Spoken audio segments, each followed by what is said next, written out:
Once upon a time, in a kingdom bathed in golden sunlight and surrounded by lush forests, there lived two princesses whose beauty was only rivaled by their kindness.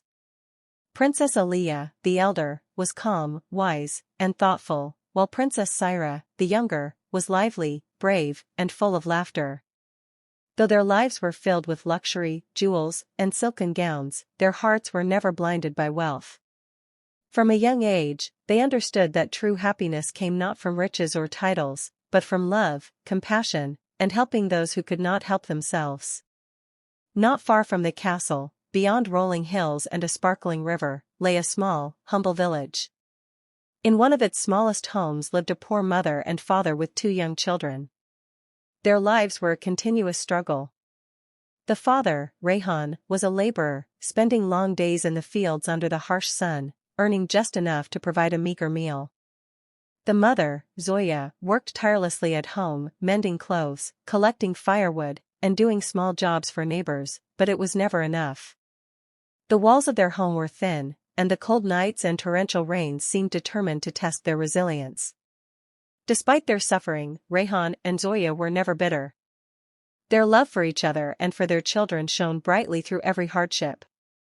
They laughed together when they could, hugged their children tightly when the world seemed cruel, and told stories of hope, even when hope seemed scarce. Yet, the hunger in their bellies and the ache in their bodies was constant, a shadow that no amount of courage could entirely dispel. One day, news of the family's hardships reached the ears of Princess Aliyah and Princess Syra. The princesses had often walked through the village, observing life outside the palace walls, but this story touched them in a way that made their hearts ache.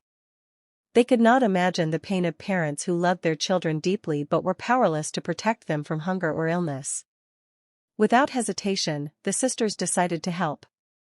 They visited the family secretly at first, bringing food, warm blankets, and small gifts for the children.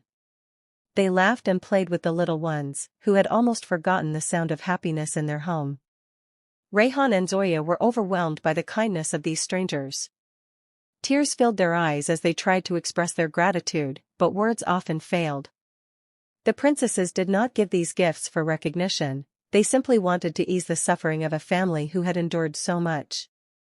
Over the following weeks, their visits became more frequent. They listened to the parents' stories of loss, hardship, and dreams long forgotten. They offered not just material help, but emotional support, reminding Rayhan and Zoya that they were seen, valued, and loved. The princesses soon realized that helping in small ways was not enough. They needed to bring lasting change to the family's life. They spoke to T.